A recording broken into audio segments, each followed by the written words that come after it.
The Annapolis homes active on the market have been for sale 49 days, and 45% of these homes have reduced their sales price at least 7%.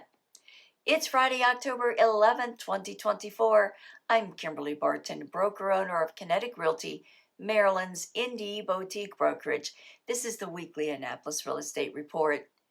Inventory fell 5% to 159 for sale, and 23 properties are coming soon.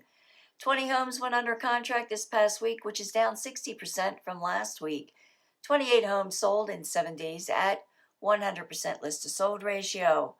Rentals rose to 39 available at $3,050 median per month. And that's a wrap for this week's Annapolis Real Estate Report for Friday, October 11th, 2024. Thanks so much for tuning in. Enjoy your weekend. I'll see you next week. Stay safe and take care.